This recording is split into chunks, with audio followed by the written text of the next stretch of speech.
Welcome to housekeeping training, which is a requirement yearly and as new hires at Harmac Medical Products, or if you've been assigned here by Janitronics.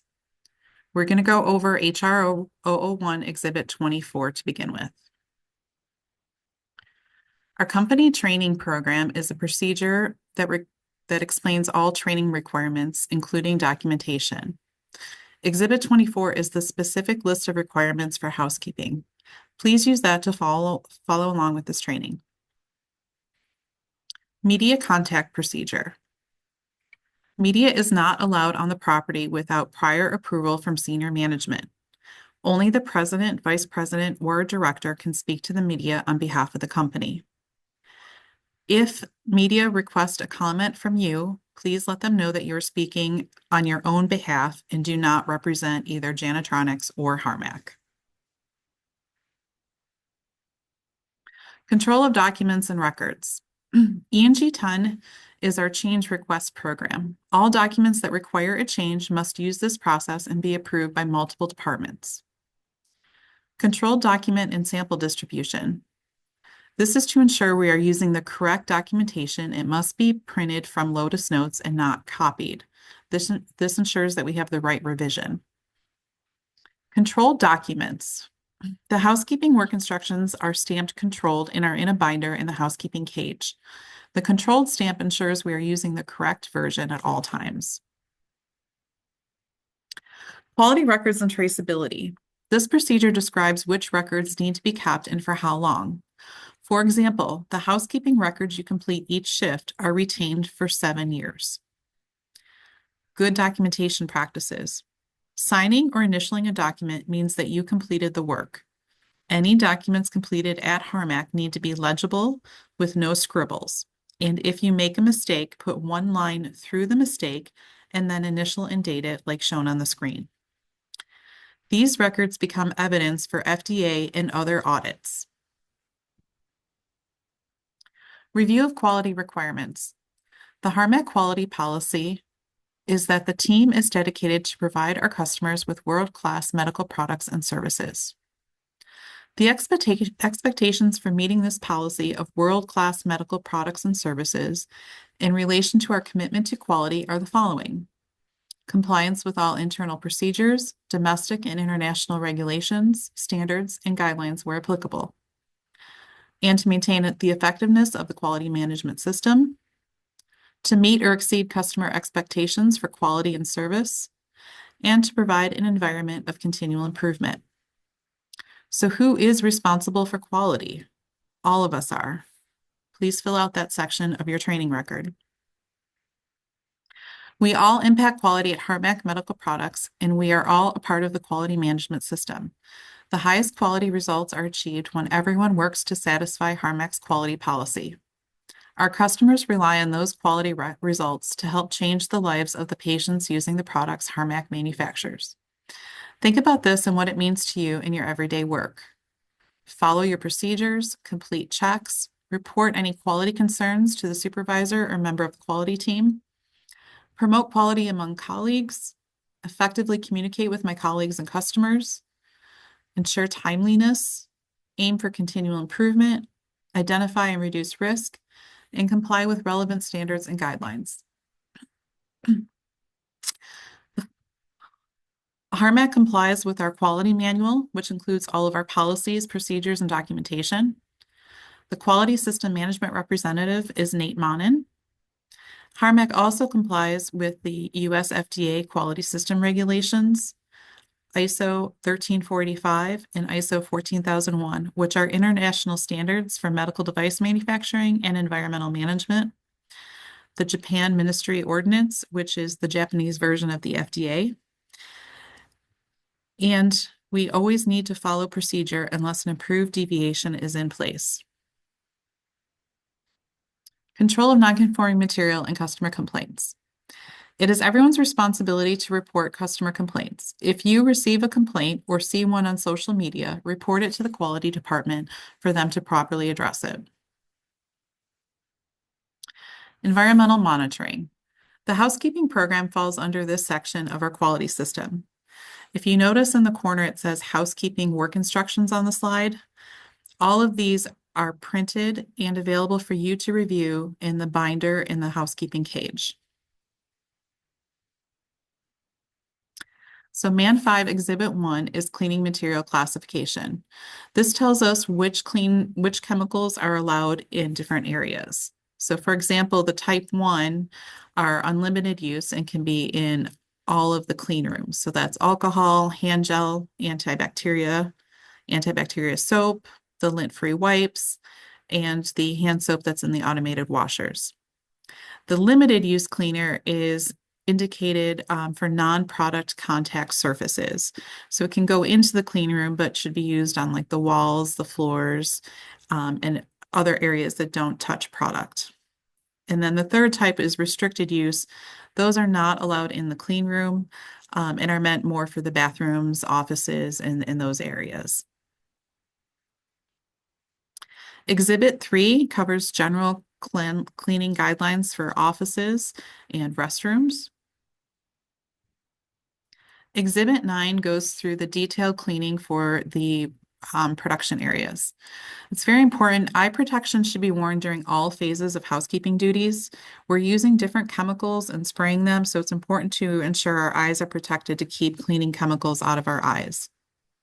Hearing protection is required in all of the clean rooms, and that is available for use right on the walls before you go into the rooms. And there are eye wash stations throughout the facility in case you do get a chemical in your eye, and we'll go through how to use that later on in the presentation.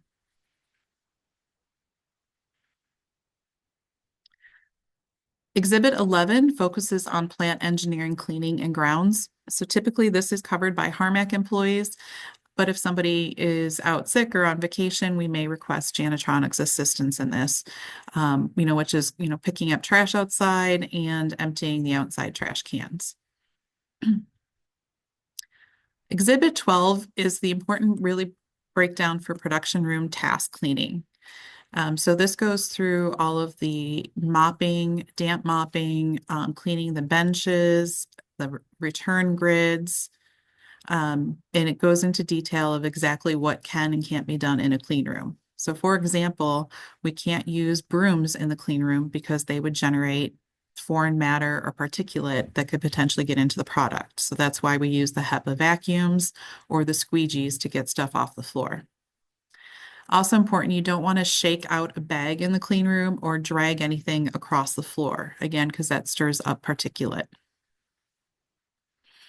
The next one is the procedure for cleaning up blood or bodily fluids. I think it's best to watch a video on how to do this, as housekeeping is going to be the first point of contact for any spill of bodily fluids. This procedure, though, can be referenced if you need to mix up bleach water.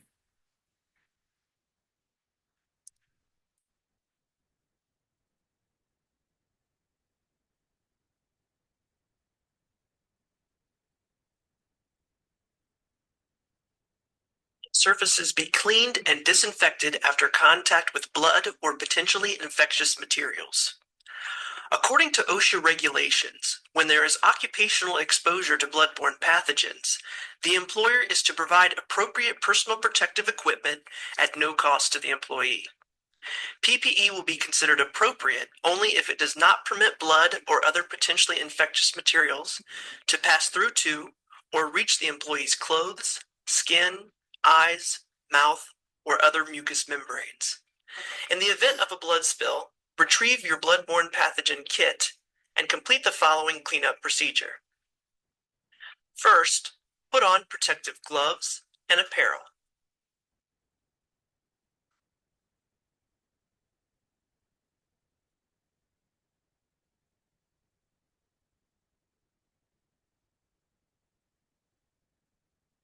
Next, cover the entire spill with absorbent granules from the packet.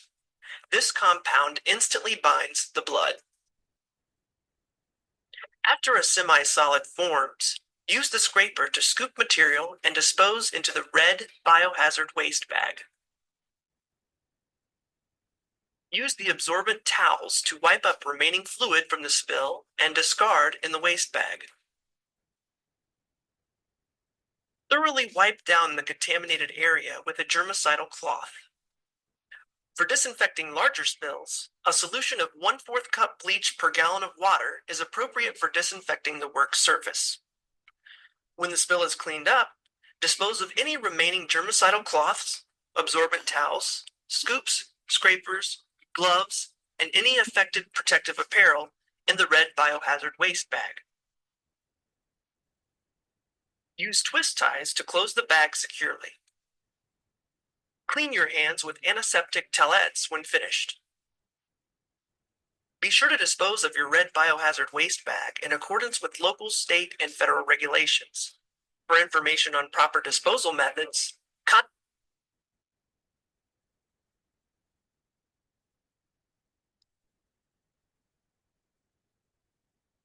Okay. For proper disposal, it is actually at the end of the south hallway in front of the dumpster, and I'll show you a picture of that later on in the training. So MAN 6 is our procedure that describes what our operators and mechanics are responsible for cleaning. So this includes all production equipment and their workstations. MAN 10 is our pest control program. So we use an outside company to treat pest control issues. It's everyone's responsibility to report any pest sightings to myself. Prevention is critical, which is why food is not allowed in locker rooms. Pay special attention to cleaning in the cafeteria to reduce the risk of pests.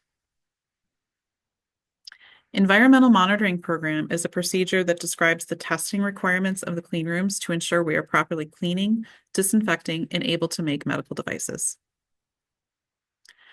QA 30 is the requirements for personnel that enter the clean rooms.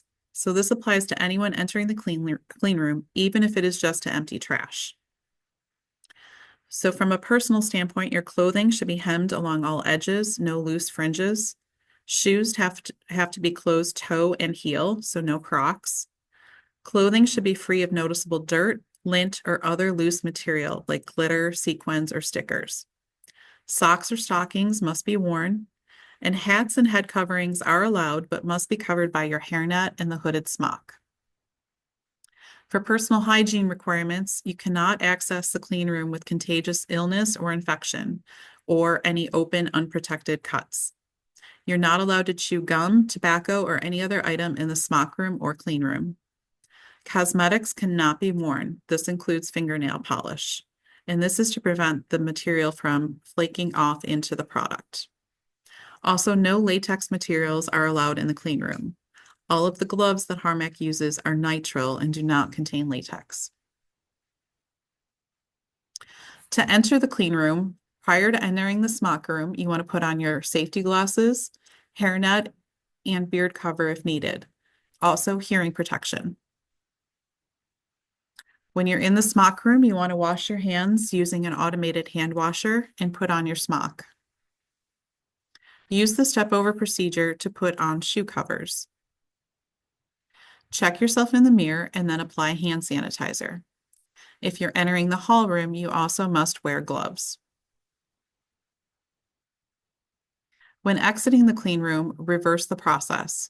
So use the step-over procedure, discard your shoe covers, remove your smock on the dirty side of the bench, and then after exiting the smock room, remove your hairnet, beard cover, safety glasses, and hearing protection. So this is a picture of the molding smock room.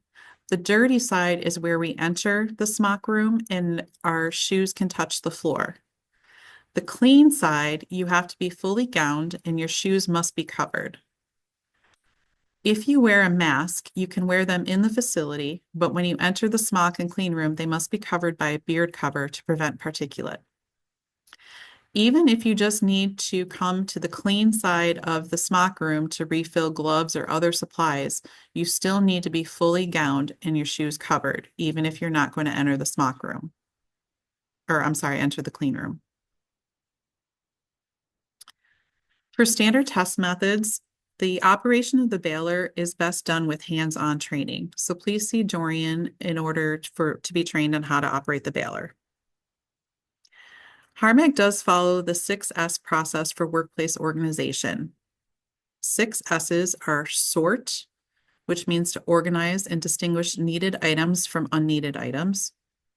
Set in order, which is orderliness and keeping needed items in the correct location for easy and immediate retrieval. Shine for cleanliness. Standardize to apply the best practices in each work area. Sustain is the discipline to make a habit of following the established standards and doing the same thing every time. And then safety to eliminate potential hazards in the workplace. So for housekeeping, some examples of this is we want to set up the housekeeping cart for the next shift. Leave an empty mop bucket, and if you consume any of the supplies, refill them. Keep the housekeeping area organized and tidy. For example, we should not have 4 bottles of the same cleaning material open. And then we got to keep the following areas clean for safety. So this electrical panel should be clear in front of it. This yellow broom handle should not be here. The fire extinguisher in the hallway needs to be kept clear. This is the other electrical panel in the housekeeping area. So this roll and this cone should not be here. We need to keep it clear from the wall to this pole, the yellow pole shown. These double doors in the housekeeping area are an emergency exit and need to be kept clear. And then the eye wash station also needs to be kept clear so anybody can access it in an emergency. So this concludes the quality portion of the training. So you should have now signed the trainee section throughout the document and then complete the true-false quiz. Next, we're going to go over the environmental requirements. So the environmental sustainability policy is looking after the environment for future generations. So this includes pollution prevention, energy conservation, awareness, recycling, reuse, recovery, legal compliance, and supplier contractor programs. So if you were asked, how does your job impact the environment? The housekeeping staff is a huge help in recycling waste and properly handling chemicals and sorting all of our waste. It's also important to turn off lights and machines when not in use. Okay, so the waste in the red containers is flammable solvents. When we empty those red containers from the clean rooms, they can then go into the south room compactor. Biohazard waste or any cleanup of bodily fluids, we'd want to take the red bag and put it in the ADVA waste box that is located at the end of the south room in front of the dumpster. Any unused sharps or razor blades or unused needles from the molding room would be dumped into these 55-gallon drums that are labeled unused sharps. And then the recycling that we collect throughout the facility then goes into the cardboard gaylords to be loaded onto the recycling truck. Other waste that housekeeping collects would be the adhesive containers. So these syringes are emptied and just go into the non-hazardous waste adhesive container in the south room. We also have 2 kinds of oily debris. So the blue mats and blue socks are washable and go into this container here that's labeled as soiled sorbets. Any other oily debris like the pig mats that are gray or white wipes go into an oily debris drum in the south room. This metal and pink material, plastic material that comes from the north room, these are not sharps, and we're just able to recycle the metal, so this goes into a separate cardboard container. If you hear this noise and see the flashing lights, that means it is a evacuation. There could be a fire or chemical spill requiring us to exit the facility. You should go to your nearest emergency exit and go to your meeting place and check in with your captain. Do not go to your car and do not leave the facility. Also, do not hang out in the patio area and do not smoke during an evacuation. If it is a shelter in place for a tornado, blizzard, or police presence in the area, you'd be notified via the paging system and provided with direction on what to do. If it is a tornado, the safest places to be are in the smock rooms or internal conference office areas. You want to get away from the warehouse and away from the outside perimeter of the building. For a lockdown, you would just stay in your work area and you could not exit the building. If there is power outage, we want to wait a couple of minutes and shut off any equipment that you're using. If power is not restored, we would evacuate to the south parking lot. For housekeeping, you guys do work throughout the entire facility, so it's really important to keep in mind where your emergency exits are. All of the housekeeping staff should meet in the south parking lot at the corner of Bailey and Genesee. For first shift, you're going to check in with myself or Human Resources. Second and third shift, you check in with the security guard. This is why it's really important to wear your green contractor badges so security knows how many Janitronics people are in the building at one time, so we know how many people to look for during an evacuation.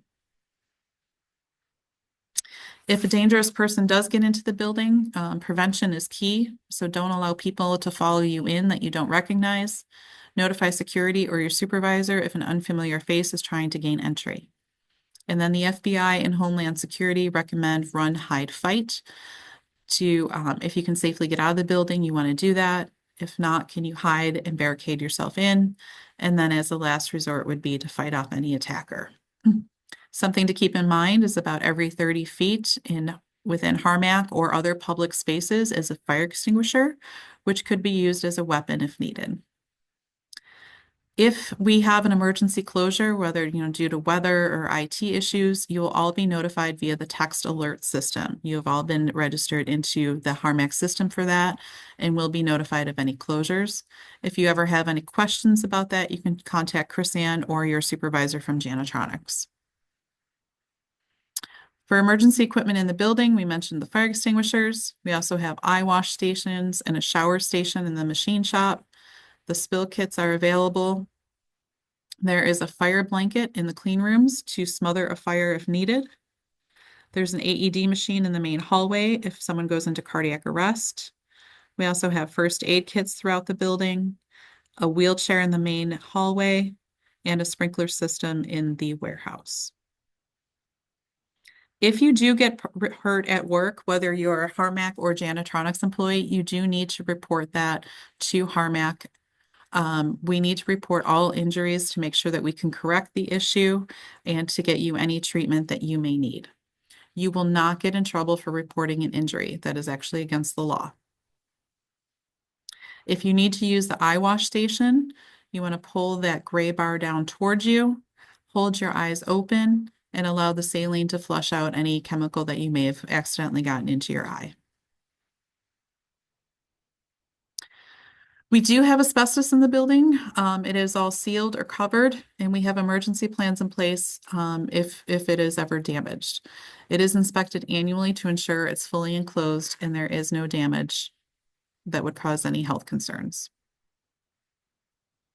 From a safety standpoint, we do have a safety data sheet for all of the chemicals we use. That includes all of the housekeeping chemicals. The paper copies are located in the yellow binders below the mailboxes.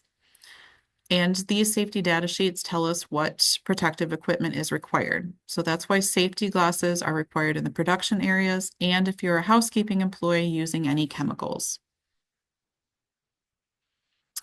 Almost all of our chemicals we use are clear, so you really can't see if they are on your hands. So it's really important to wash your hands before eating lunch or before touching your eyes. For those of you that wear gloves while you're cleaning, that is really great, but then make sure you're taking off of your gloves before you touch your face or before you eat.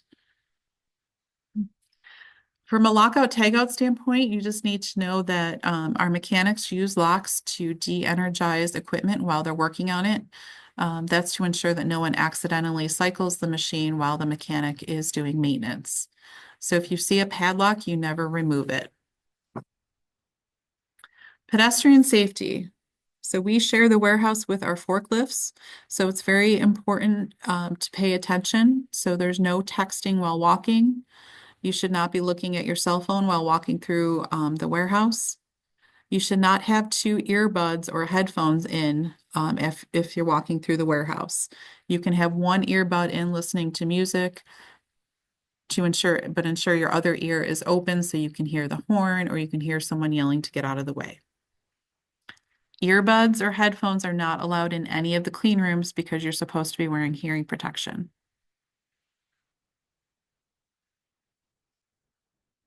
So personal protective equipment, we've talked about safety glasses. Gloves are available for any cleaning that you're doing, and hearing protection is required in the clean rooms.